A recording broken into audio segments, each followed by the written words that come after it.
Hey, I'm well, thank you, Mr. Capaldi. I'm busy in Eastern Europe at the moment, Yeah, and we'll be back in Australia in a couple of weeks. yeah. Also, bought my tickets to see Steve Drizzen and Laura Nyrider and Mr. Rudolph. They're coming to Australia at the end of March. I saw that.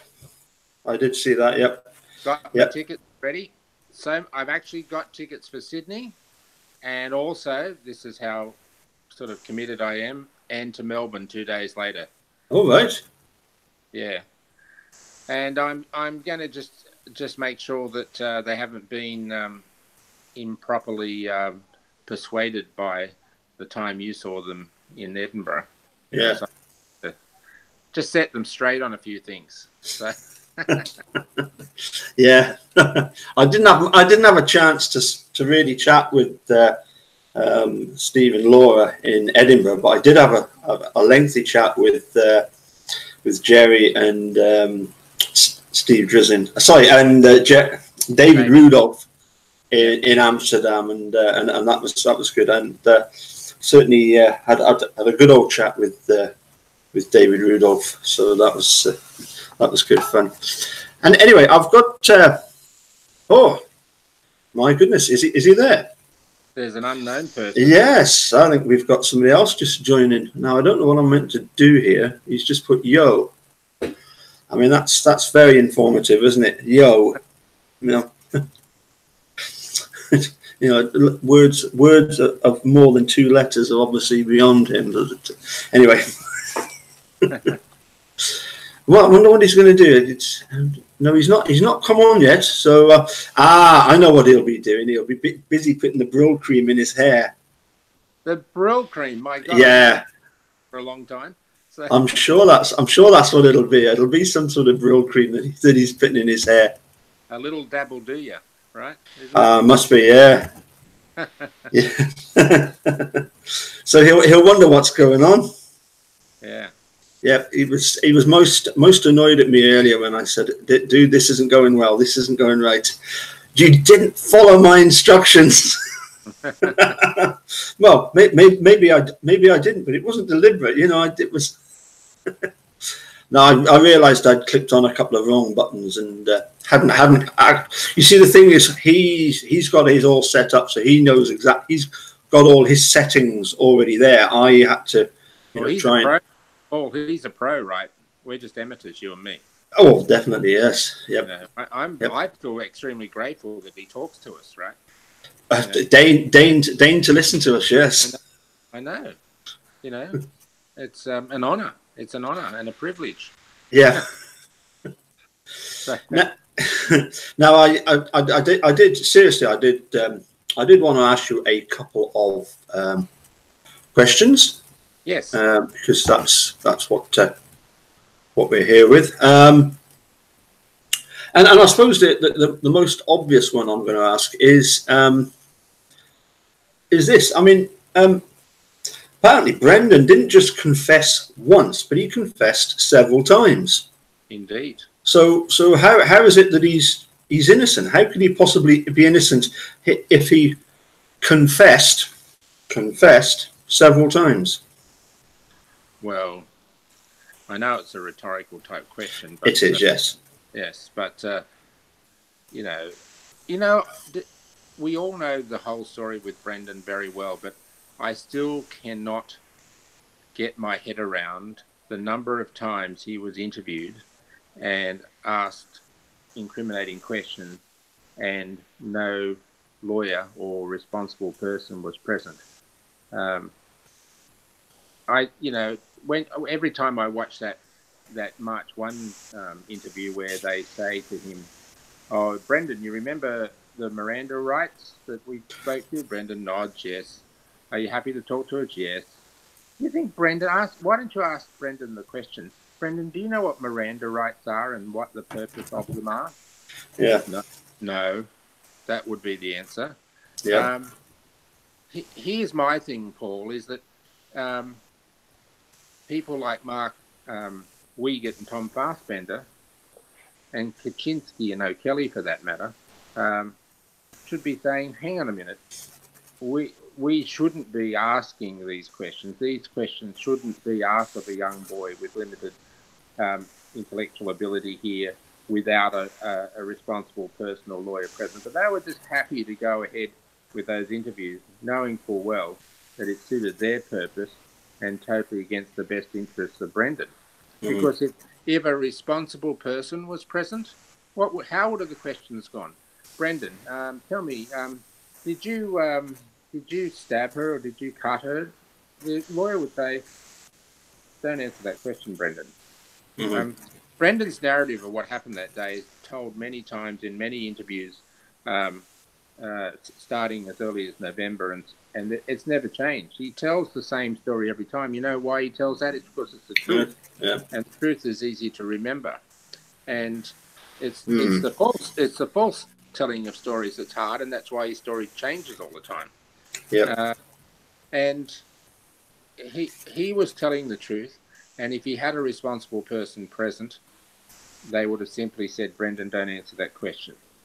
And as we all know, in the absence of any other corroborating evidence, that confession wouldn't be anything and would have been thrown out. And you know what? I really have this hesitancy in even calling it a confession, because it's not a confession. What it is, it's a retelling of the story they wanted him to say. He didn't confess any of that. He just repeated the facts that they wanted him to say. That's not a confession. No. Any respectful jurisdiction of law, including my own country and yours, that confession would never have been entered into evidence. Well, that was one of the things that Steve Drizzen tweeted recently, because he's been obviously in the UK, and it was one of the major cities down south. It might have been Leeds or London or Birmingham, somewhere down, or might even have been Bath. I think he went to Bath of all places.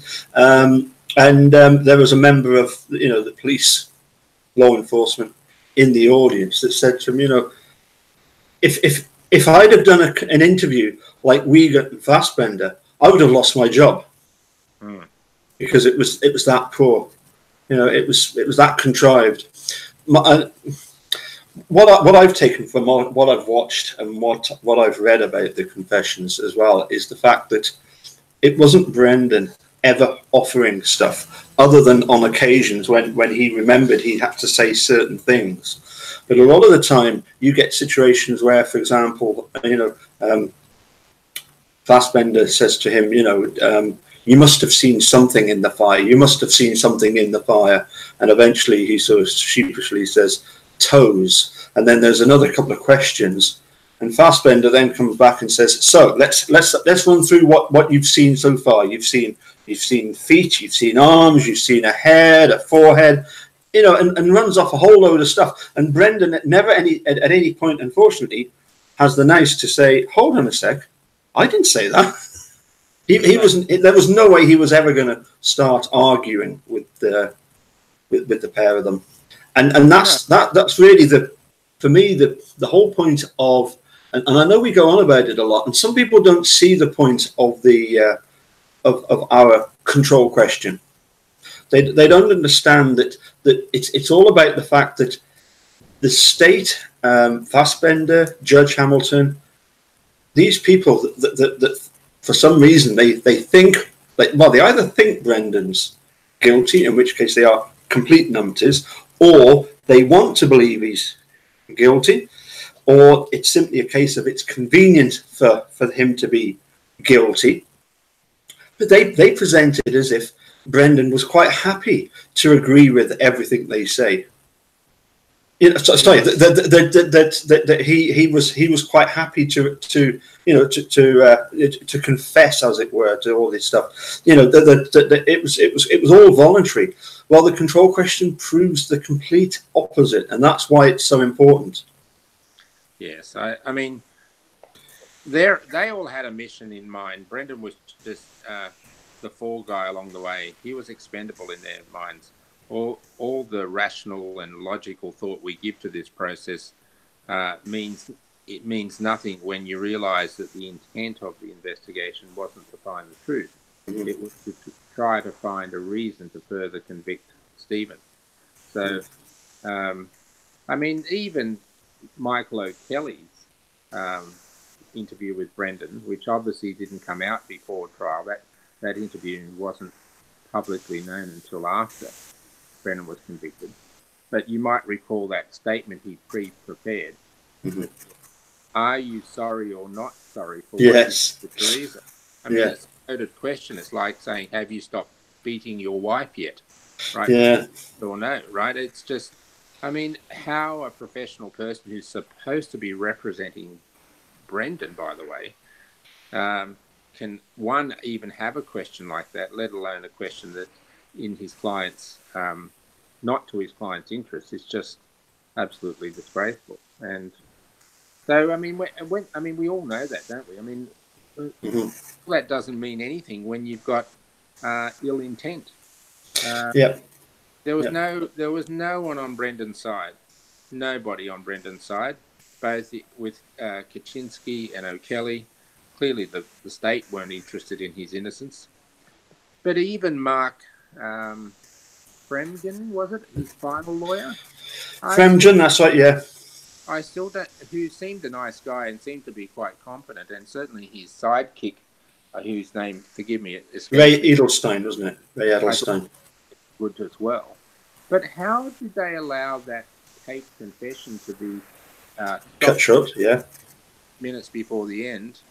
That could only be because he didn't watch the bloody thing. Seriously. Yeah. How can you allow that to be stopped short?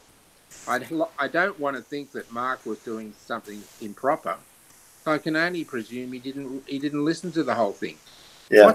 What other explanation can there be? No. Because if those statements he made to his mum, that is Brendan made to his mum, were all in Brendan's favour. Yep.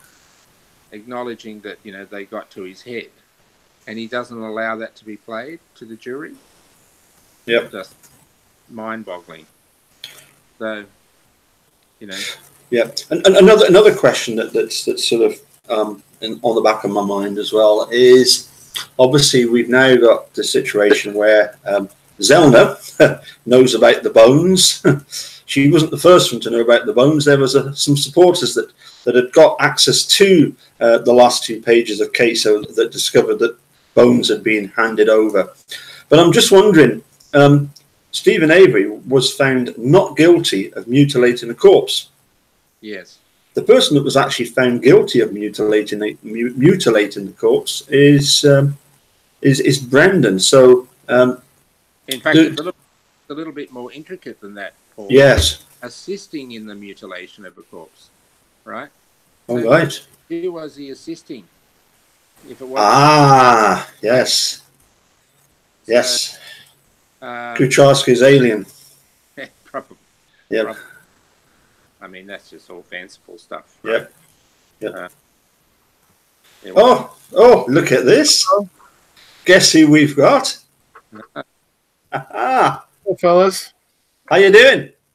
I'm good. I don't know. It's a little rough, but, hanging in there. Are you impressed? Hey, you finally got it?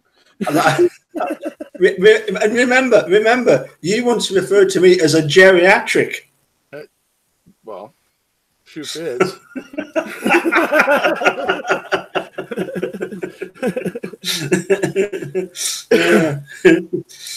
No, it was. I had actually, obviously, I had clicked on a certain button, or I hadn't clicked on a button that actually said about using going to the events? Google. No, Google Hangouts. It was a button that you press. Oh, you had to hit the Hangouts. Yeah, go to Hangouts thing, right? There was one. I think that said camera, and above it was something else. And I mean, I've had about 4 attempts. I'd had about 4 attempts to set up, so I've got about 4 sort of videos set to go out, and obviously I haven't figured out how you delete them. Oh, you can. There's no delete button in this. It's like, yeah, there is an edit. Not sure. I'm actually not sure if you can or not. Yeah. Anyway, what have you been up to?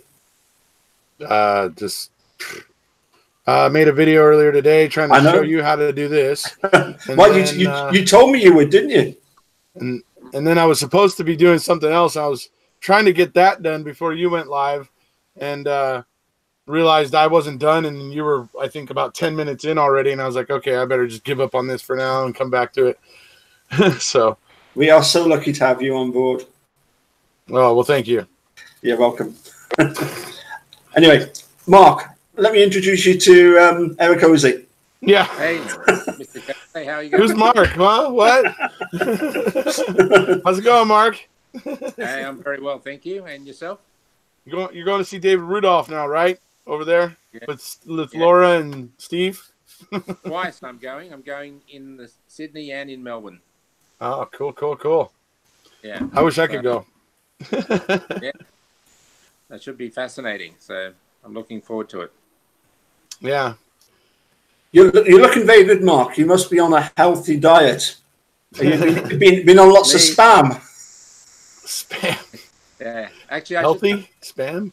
Not right at this, but at some moment I should talk about the spam story. So when you're ready, I'm happy to chat about that later. Well, yeah.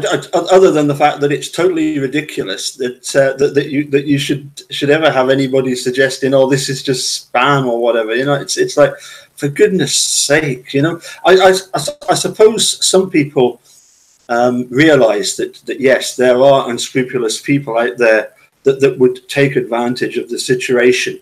But the fact that you've got Sandra Greenman posting the fact that she's helped, you know, you've helped set this up in conjunction with Steve, it's like, well, hold on a sec. What more credibility do you need? I know I find it bizarre because they approached me, or Sandra approached me on behalf of Stephen and said they wanted to do something independent, so there was no question about the integrity of the process. Yep. They approached me because that's my business, right? That's what I've been doing for the last 30 years, so that makes sense. And so we did this. We set up this trust, and it was sent to Stephen for him to approve, and then I got him through Sandra to read a statement of acceptance of that over the phone and have it recorded, so I had evidence of his acceptance of the trust.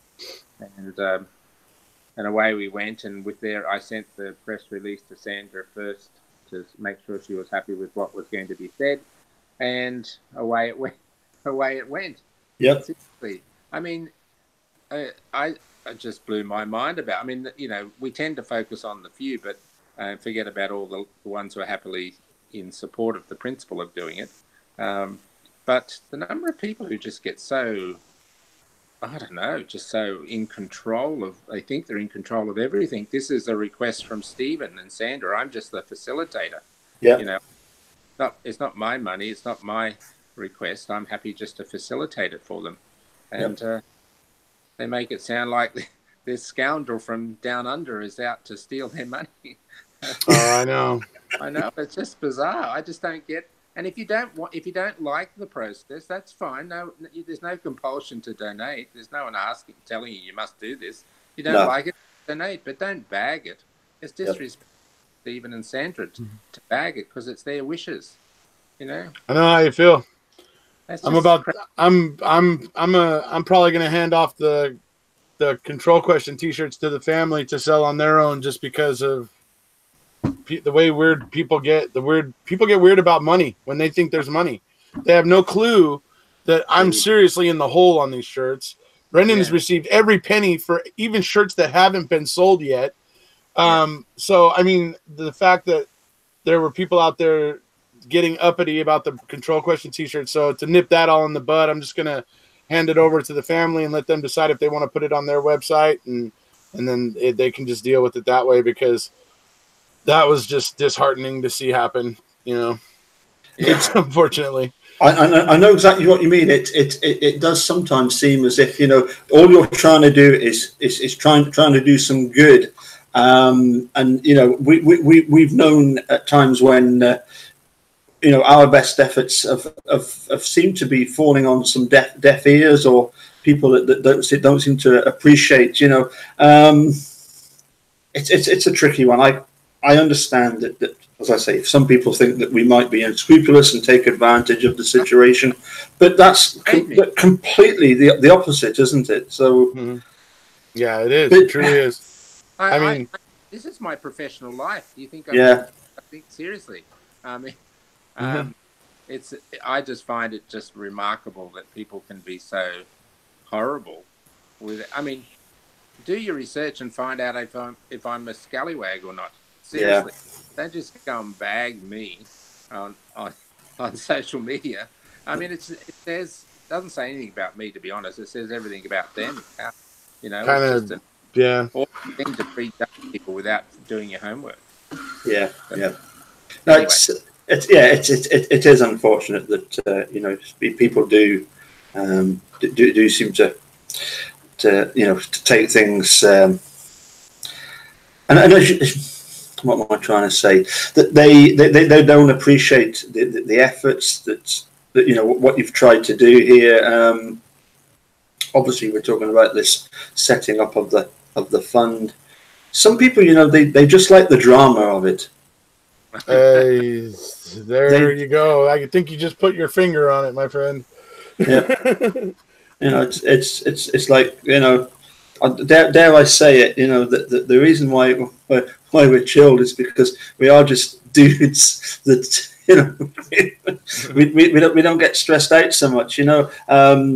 And also, yeah. I think what's good at times is that we actually sort of help each other out at times and help chill each other. You know, if I'm getting a bit irate and under the collar, you know, I can almost hear the pair, you know, telling me to stop havering and stuff like that. You know, we would never say that.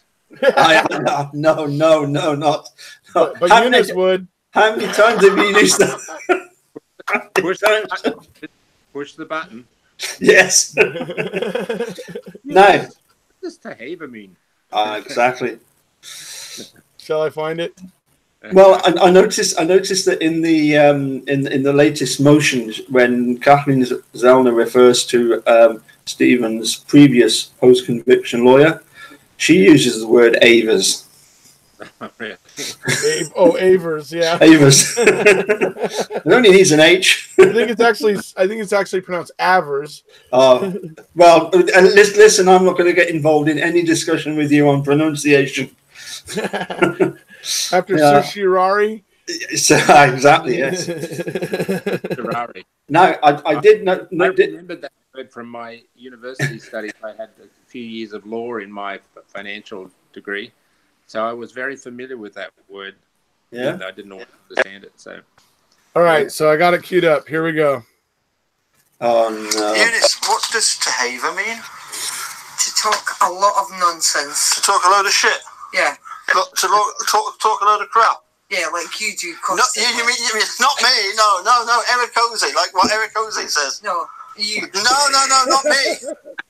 Dude, Paul, I just gotta say, I love Eunice every time I hear her say, "No, you."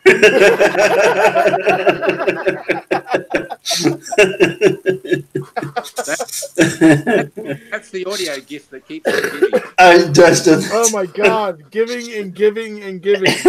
Oh my Lord, I love that one. Oh dear. Now, I noticed that tomorrow you're doing a live with Brandon Maddox. Yep. And looking forward to that, although I'll probably not be able to watch it live because, of course, I'm away all day. In fact, we were trying to sort out when we might have done something tomorrow, but I'm really glad that I've managed to catch you this evening. But what about Stacey Seabrook's new version of Don't Get Strange? I know, right? That is... I had totally intended for him to be down here, and we were going to do that in a studio down here. Yeah, it didn't work out that way, but yeah, it sounds great. You know, that guy Mark Atkinson that he works with there at the studio that he goes to is brilliant. Yep.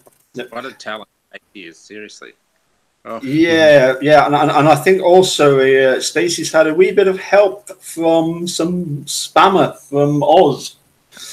Yeah, you know, you do what you can do, right? Yeah. Hey, by the way, I noticed you wrote in the tweet or something today.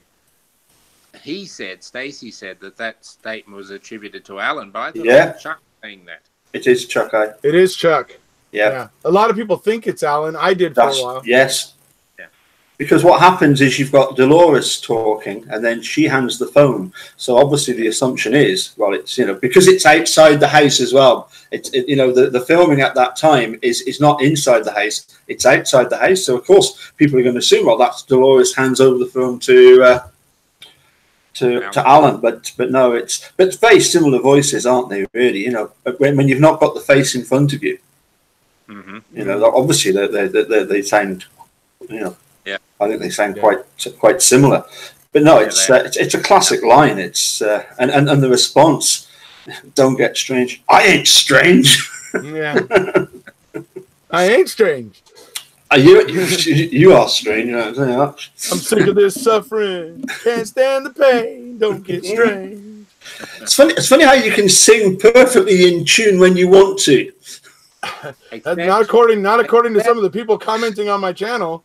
They say they love me and my off-key singing. So yes, I don't know who to believe, you or them. So well, okay. Like you said once before, you're not going to win any point, right? Okay, there we go. Yeah, you're not going to win any pop idol, but I'd like to see a replay of "God Save the Queen." Oh hell no! I'll never get the timing on that right. I knew when I was recording it that Paul was going to be unhappy with it. I just could not get the time. I couldn't do it. I tried, dude. I tried to re-record that probably 10 times. I just couldn't get it. I'm glad I didn't hear the first one. So. It wanted me to drag lyrics out for long periods of time that I just wasn't feeling it, and I was like, yeah, that's difficult. And you know, at least with the Star Spangled Banner, it's like Paul didn't have to it's pretty straightforward. You can just go through it. Your performance wasn't exactly inspired either, Paul. So I'll say that I feel less guilty because knowing that it was easier task for you with that song than the one. God Save the Queen is difficult, man. I tried, I really did, but.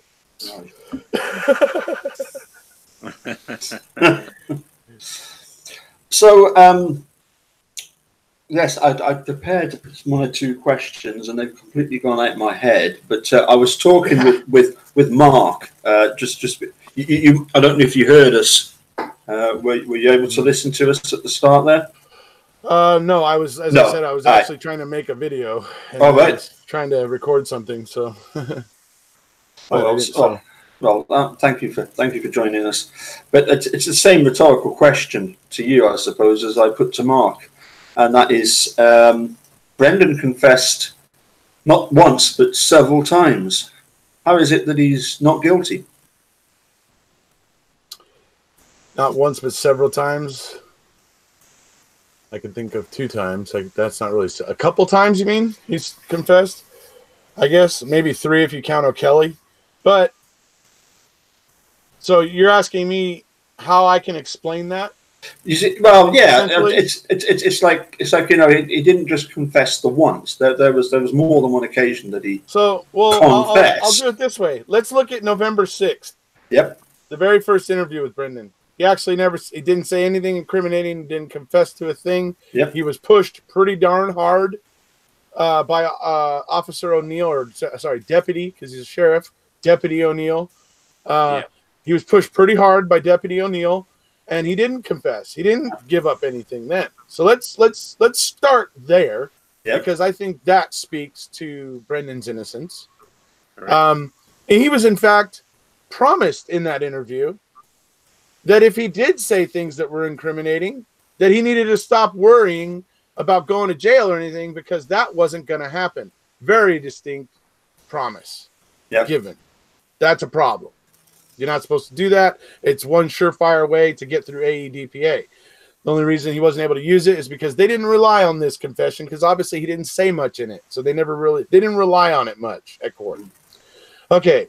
Then we move forward to basically the week of March 1st. So we start out with Monday with the Wiegert and Fassbender, the 2 head honchos of this investigation, very intimidating figures. In Brendan's eyes, obviously, in the family, the entire family would see them as intimidating figures because they're turning their lives upside down, right? And so suddenly these 2 men are pressuring him at Fox Hills and whatever. We know there's that report of Fassbender and Blaine, I guess, getting into it at one point and having words and getting pretty heated, from what I understand. So we know that things weren't exactly hunky dory over at Fox Hills. So there's just like this progression of events that leads into March 1st, where we see these two investigators feed virtually every fact to Brendan. The ones they don't feed to him were well known in the media. And the other facts that are supposedly given are completely unable to be corroborated. They're fantasy at this point because they can't be corroborated. And so basically, even though it seems significant, the March 1st confession really is nothing, because everything that he could have said that would have been incriminating was really fed to him. And the things he was able to say on his own weren't incriminating for reasons of either it was known in the media or it was completely uncorroborated. There's not absolutely one scintilla of proof that those things happen. So that's a problem. You can't use those as proof that his confession's true when you can't even prove that they happened. So that's the problem we're at. So that takes us to March 1st. That to me pretty much nullifies the March 1st argument, or the March 1st confession. So then we move on to later in May, when O'Kelly goes to work on Brendan and he starts bullying him. And what's he telling Brendan? Oh, you want to get out of jail sometime, right? You don't want to be in jail for life, right? Well, if you want to get out maybe in only 20 years instead of when you're 50 or whatever, then you want to tell me what I want to hear right here. And that is what it comes down to. It's tell me what I want to hear. It had nothing to do with telling the truth. It was tell me what I want to hear. And so when you take that into account, you realize that Brendan is just being bullied again. You realize Brendan is a kid that does not have the social skills, the confidence, the life experience to have any hope of holding his own against these gentlemen who are, victimizing him. He just isn't prepared to be able to effectively, defend himself from these gentlemen. And so what does Kelly do? He does the same thing. He basically forces Brendan to tell the story he wants Brendan to tell, even though Brendan resists. And it's all about the horse. It's like the carrot or the stick. If Brendan's saying what he wants, it's the carrot. If Brendan's not, it's the stick. And that's what he's doing with Brendan that whole time. You can't take that seriously. You can't take that confession seriously when that's the way it comes out, especially after the way it was brought, that the confession was gotten the first time. That's completely asinine to do. So he does it. He makes Brendan sign a statement about it. All that stuff that he does. Then he throws him back to the wolves, Tom and Mark again, who bully Brendan yet again and bully him into making an incriminating phone call on the prison on the prison phone to his mother, so that it could be recorded, so that they basically what they told him to tell her would be recorded and they could use it against him in court. Basically, and that is probably the most damning thing that the jury probably used against him in his trial, is hearing those words. But they don't understand that it was fruit of the poisonous Lachinsky tree. The Kaczynski tree. The jury didn't understand that. They didn't understand that it was because these cops were bullying Brendan yet again and bullying him into making that call, telling his mother that and all that. You can't take that seriously. And like I said, it's fruit of the poisonous tree, in my opinion, of the ineffective assistance of counsel that was Len Kaczynski. So those are all the confessions that I see. The three confessions that could be construed as confessions.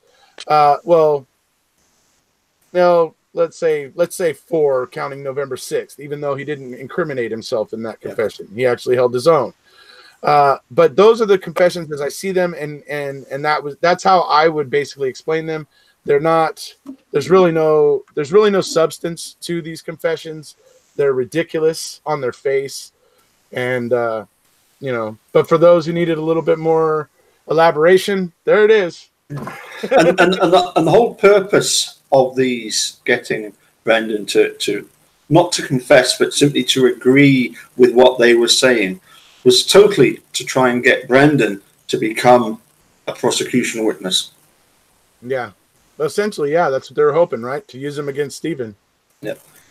A plea deal for 20 years, so he gets out sooner, and all that. So, there's an interesting point you were making before, Richard, about, Brendan's initial interview with Deputy Sheriff O'Neill on November 6th, where he tells his story. Brendan consistently tells that story at every opportunity he's asked to tell what happened.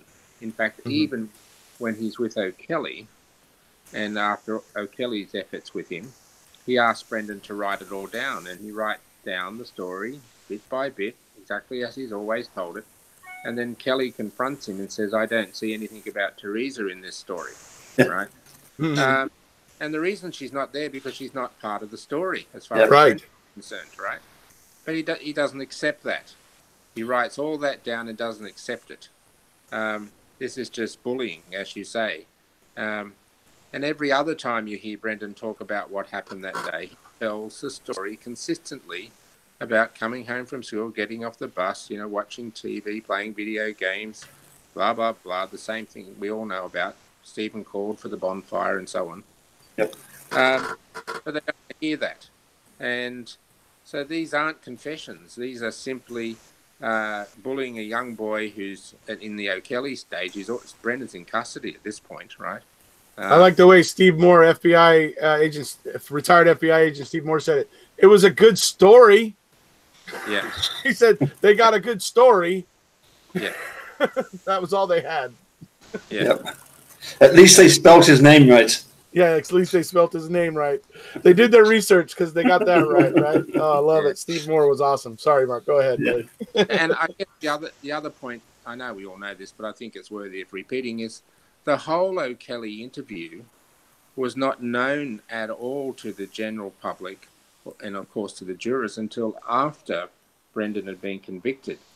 They knew about Barb's the phone call to Barb, which arose from the interview with Fassbender and Wiegert after Brendan had been interviewed with O'Kelly. The very interview that was he didn't have a lawyer in attendance, and which gave rise to Kaczynski's removal as his lawyer. But none of the O'Kelly story was known. That only popped up post-conviction matters. We have, we have, what's, what was his name? The guy, he works with Stephen and Laura. He went and chased O'Kelly down. Yes. And, oh my God, I can't believe I'm forgetting his name. But he went and chased O'Kelly Dvorak. Dvorak. Yeah, that's it. He went and chased O'Kelly down and dragged him back with a subpoena to get that tape that he made with Brendan that day and all that stuff, so that they were finally able to explain how all that crap happened. But Robert Dvorak, yes, he went and chased O'Kelly down and brought that guy in. I love it. Wrangled him. Hope he hogtied him too. Sorry, go ahead, Mark. Well, I guess the only concluding remark I would make about all that is that it was an unbelievable, wonderful piece of entertainment. Sorry that it's such a serious thing that in the post-conviction hearing under Fox for Brendan, when O'Kelly and Kaczynski were both being interviewed, they just talk about these things like, yeah, we did that, yeah, we did this, yeah, we did that. Dvorak, I really admire him. When Kaczynski first was asked about, the thing he said in the media before he'd even met Brendan about him being morally and legally responsible, right? Mm-hmm. And he says, "No, I didn't say that." He says, Kaczynski. And I know. Other than Dvorak immediately jumping on him, he says, "Oh, do you have a problem with a statement like that?" He says to Kaczynski. Right. And Kaczynski says, well, that'd be the wrong thing to say. That'd be an admission of guilt, and you should never say that. Yeah. And only then does he say, well, let's just play, or Stephen Drisson said, let's just play this again as impeachment evidence, right? Talk about hanging him out to dry. Oh, my God. Indefensible, right? Indefensible. Correct. That's how Luke Berg put it. The scary thing is, I truly believe that they think they were doing what they were doing is okay. Oh. I think seriously, there's a few sandwiches short of a picnic in those two, I tell you. So, yeah. Gosh. Yeah. I think given the recent tweet by Kathleen Zellner talking about the fact that she's been at this now for 3 years and things are finally starting to develop. It's striking, isn't it? That I replied with the fact that in any civilized country, following making a murderer's release, in most countries, politicians, journalists, everybody would be hounding law enforcement, saying you've got to help find the truth in this. None of this adds up. But isn't it a shame that in Wisconsin there doesn't seem to be any effort whatsoever to try and listen to Kathleen Zellner telling us all quite obvious neither Steve or Brendan are guilty. I've got a question here about the bones that were handed back by by obviously Fallon and Garn and Wiegert, and that is that I should be able to answer. We were the first one to break that story. Yes, over on my channel. Yeah, that's right. Back on December 18th. In fact, that was before even Kathleen Zellner knew about it, wasn't it? Basically, the Wrecking Crew found that right away. Yep. The Wrecking Crew was all over that. Yep. Well, that actually raises another question. Were those 2 pages that weren't handed over to Brendan's Steve's appellate attorneys? Yeah. If those 2 pages weren't handed over, how did these 2 pages suddenly appear? Is there some sort of mole there that's quite happy to? Have you missed out? Apparently, it was one of your greatest fans who was able to send the 2 documents to Zellner, and eventually, I guess, was able to have. Apparently, I can't verify any of this yet, but apparently had a conversation with Ms. Zellner and made her aware of those pages, and that's when Zellner realized that they hadn't been given to the prior appellate attorneys, because that's where her paperwork came from. Mm-hmm. That's where Zellner got her. That's where her record of the Stephen Avery case, it came from the previous appellate attorneys, basically. Mm-hmm. So this is how she's able to determine that the state never handed this over to Stephen's appellate attorneys at the time and didn't give them the proper opportunity to weigh in on whether or not they should give those bones back, essentially, because they're biological evidence. Yeah. And therefore there's a statute that kind of protects that evidence from being just given away or destroyed or buried or whatever, unless you let the convicted person know or his attorneys know. You have to actually let them know. So the fact that page was never given to his attorney, those 2 pages were never given to his attorneys, and the fact that Zellner herself didn't realize this and didn't have these pages until we had to point it out. That's amazing in itself. I mean, isn't it? Yeah. But so now we know that the state was holding that back.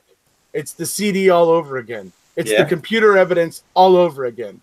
It's the state trying to hold back things that make them look shady. Yeah. And this stuff isn't happening by accident. It's not a freaking accident. No. People that want to say, oh, this can be explained by a little bit, or a little change to the narrative will explain. No. Even a little change to the narrative is no good. But you can't just say a little change to the narrative 90 times and think it's still a little change to the narrative. By that time, 90 times, 90 little changes, it's become almost an overhaul of the narrative. Let's be frank and honest about this. Yep. So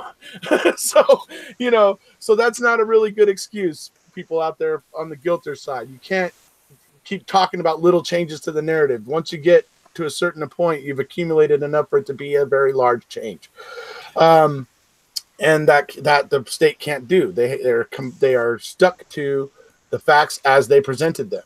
Mm-hmm. That's what they got a conviction on, and so that's what they're stuck to. And the fact that those things are being shot out and completely debunked in a lot of ways. State doesn't like it, but that's the way it's coming out. Yeah, so. but it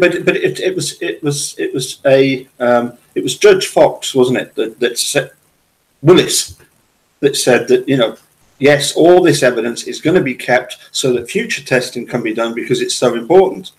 So right. obviously we get Fassbender, Garn, and Fallon. They know that what they're doing is wrong. So why aren't they covering up? How do we get to hear about it? You'd have thought if they're doing something like that, they would have hide it better. It's incredible that they're getting caught out like this. It also begs the question: when Kathleen Zellner has been negotiating or trying to negotiate with the state to do bone testing, when they already know these bones have been handed back. The other thing I'd point out, Paul, is the way that the state handed these bones over to the hall box. If you look at the timing of it, they were doing it right as Stephen's appellate proceedings and stuff were just winding down. He was petitioning the Supreme Court of Wisconsin, which eventually, shot him down.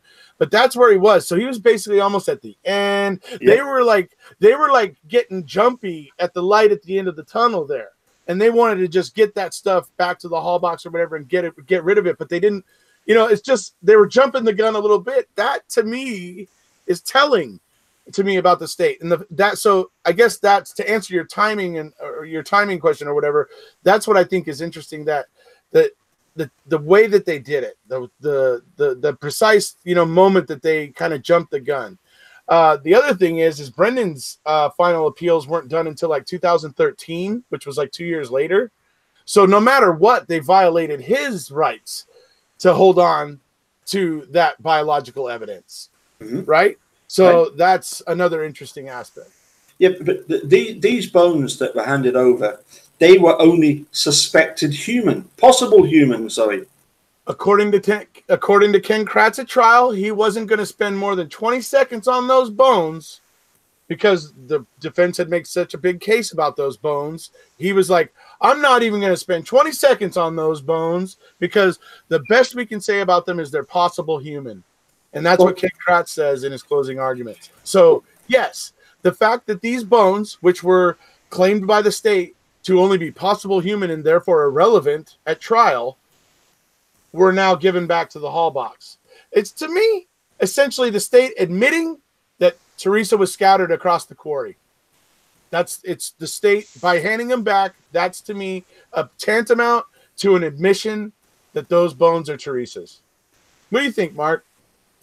Absolutely. And, if you go back to the whole issue about where was the body burned, right, you don't burn a body and then have major bones with tissue still on them sitting in a different location right, and being possibly human bones. I mean, it's just beggars belief. It's just a storytelling, right. And if it was Stephen, here's the other thing I was thinking is if it was Stephen moving the bones from his trailer or whatever to the quarries, as we know the state is most likely going to try to suggest, right? Why would he have left 40% of the bones in his own pit? Why wouldn't that percentage have been closer to 5% of the bones? I mean, why would he carelessly leave so much of the bones around? If he was trying to get rid of them, how would he miss 40% of the bones? I could understand missing a small percentage, but 40% is kind of a large percentage of bones to miss, in my opinion. Yeah. And then when you go to the whole issue of the threats and refusal to the coroner to come to the site, right? Yeah. And there being no pictorial evidence of the bones in situ in the fire pit. All those things just tell you they didn't want this story to. Well, they couldn't tell the story. They needed to have silence, or they needed to have just the ability to make it up because the evidence would show otherwise. If the coroner had been there, if there were proper crime scene photos taken, their story wouldn't hold up. So. Sorry, but Travis says. Go ahead. After you're done, I want to say something. Yep. It was just that Ken Kratz, where did he get his information that it was possible human? That would have been from Leslie Eisenberg or whatever her name is. Yes, that came from that's where it came from. So in other words, the state don't know that they're Teresa Holbox, and yet Yet they do know that they're Teresa But yet they Halbachs. kind of do, don't they? And Or if you would, if they know that they're Teresa's, Well, if you were the Hallbachs, would you want to be getting anything back other than your own daughter's bones? You don't want to be getting any old set of bones, right? right? Exactly right. You know.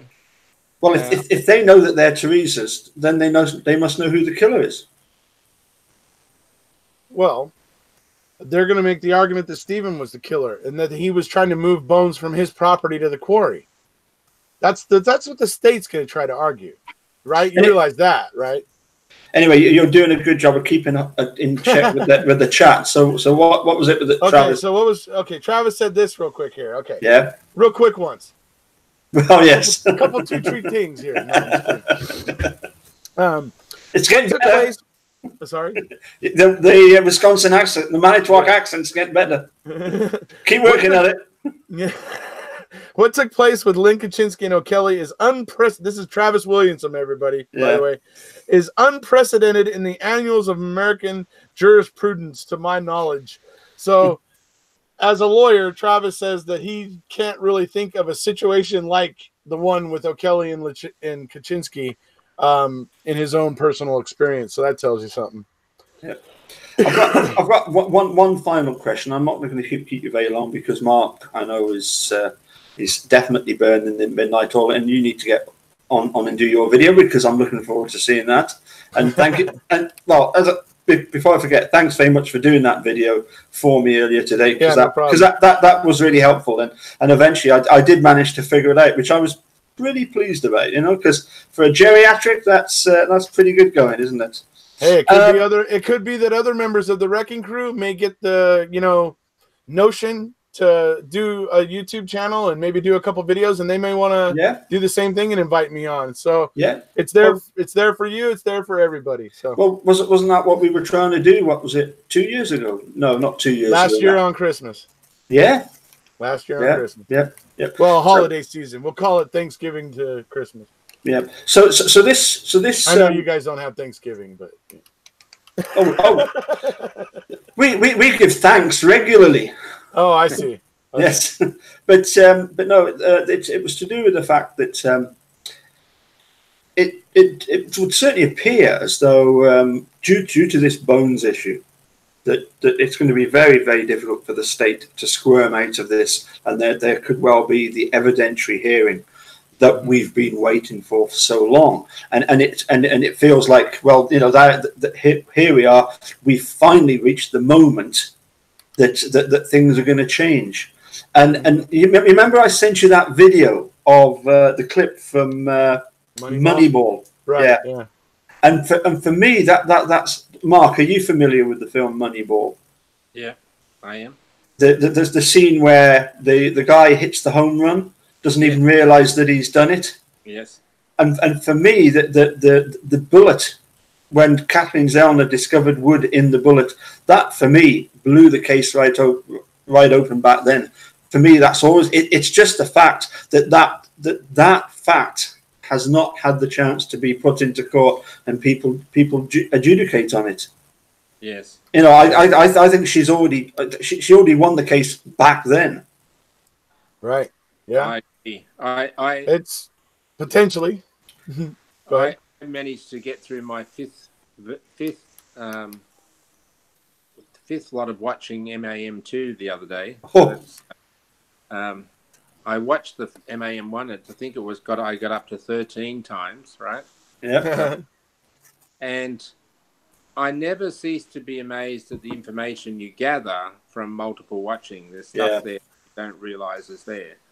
And not the story, but the examination of the bullet, Paul, to go to your point. Yep. And that micro tracing where they can tell not only that there's timber there, but the type of timber, whether it's like hardwood or composite board or whatever, is just unbelievable. And unless, with due respect to Teresa, unless she's got a timber head, that bullet pass into her. Right.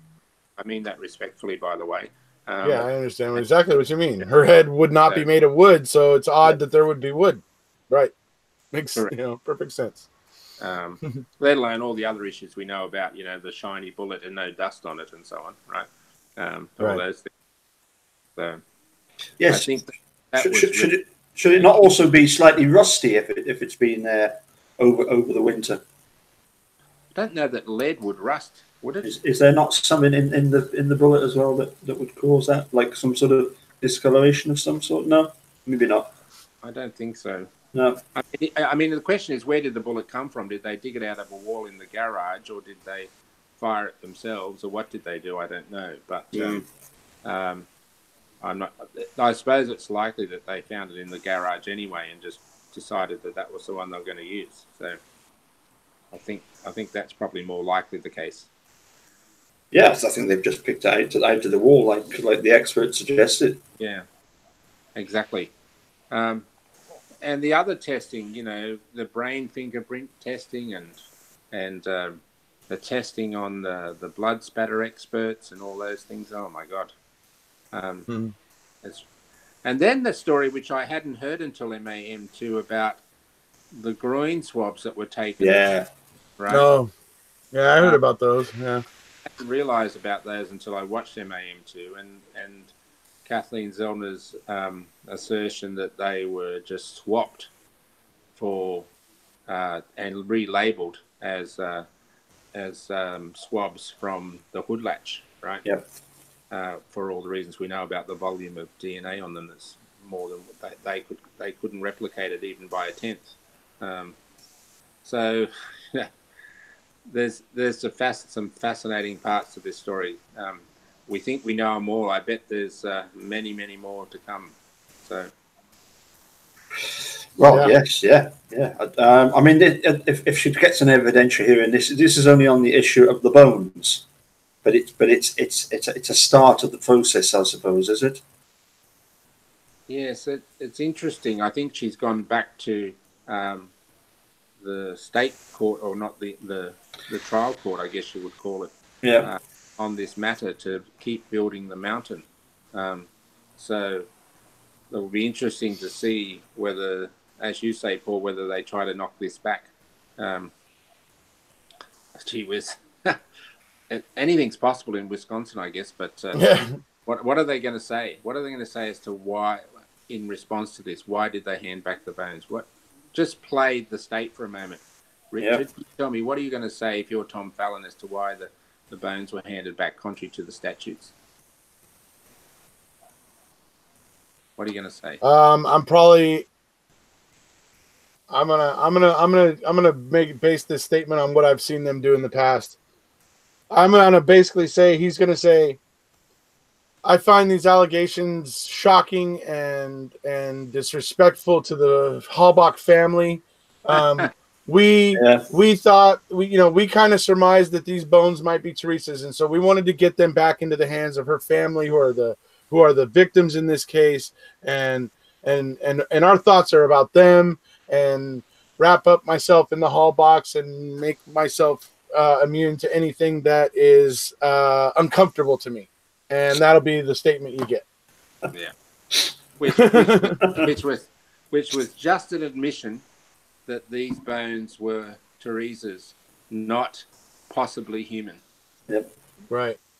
That's exactly. So, but that's the only way they can go, though, to try to save face on it, in my opinion. I mean, unless they're going to try to say the bones that they gave back weren't Teresa's, then it's going to be like, then what did you give them? Coyote bones? Chicken bones? What was it? Muskrat? I mean...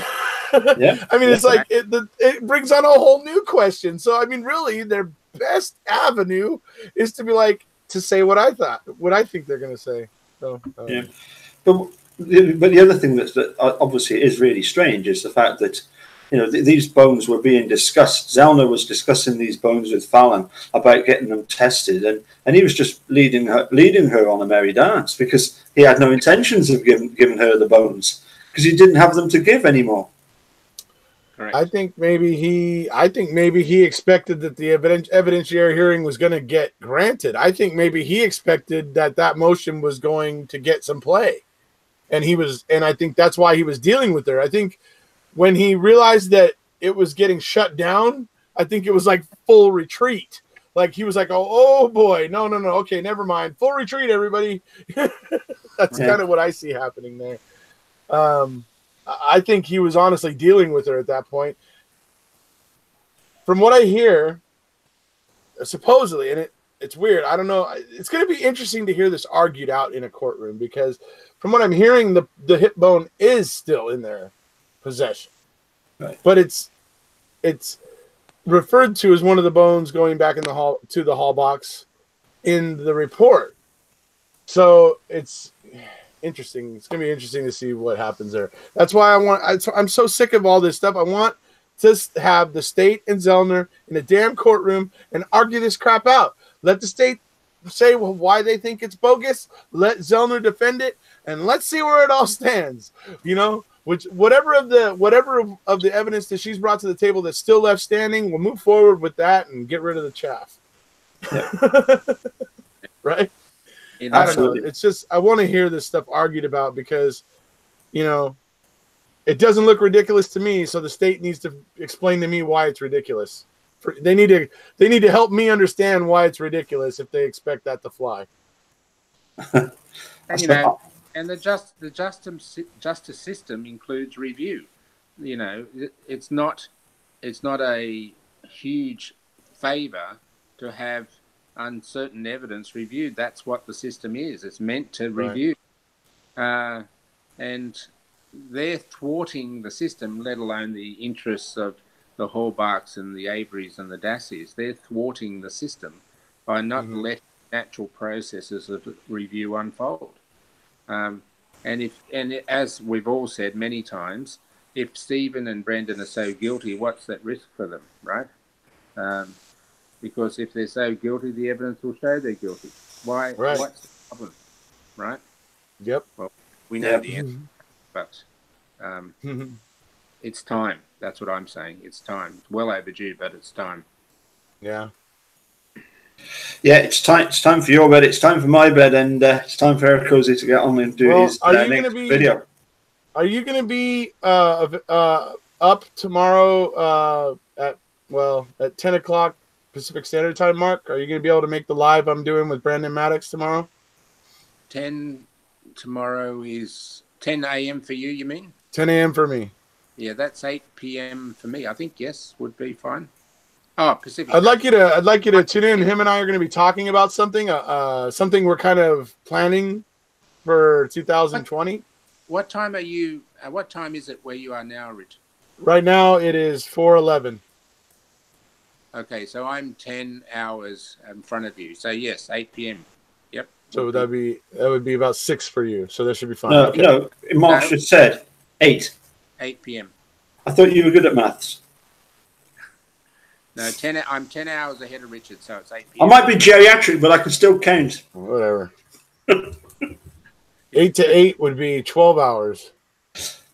Yeah, no, you're saying your 10 o'clock is his 8 o'clock in the evening. 10 hours, right. Okay, there we go. Sorry. Anyway, so yeah, if it was one, anyway, the whole point I was saying is I was hoping you'd tune in, because he had an idea that he wanted to talk about. That's kind of the reason why we were doing the live. And I'm looking to get these musicians together and possibly do something.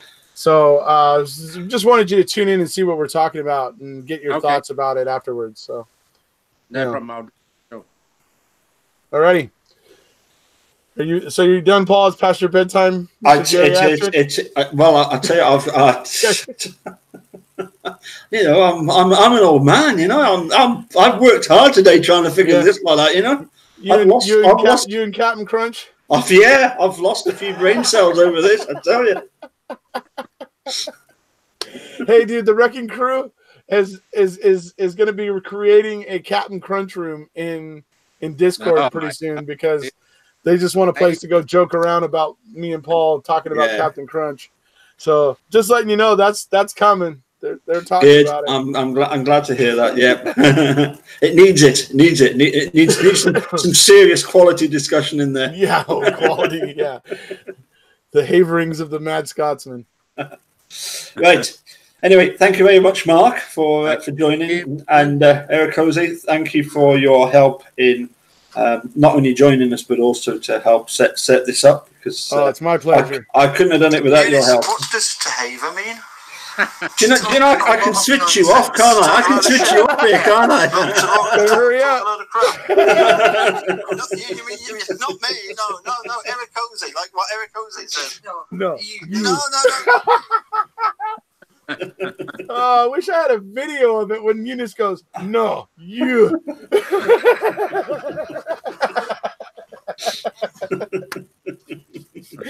You're a good sport, Paul. Thanks for having me on, buddy. It's a pleasure. You're to be welcome. here. See you guys. Okay. Good night, everybody. See you, Mark.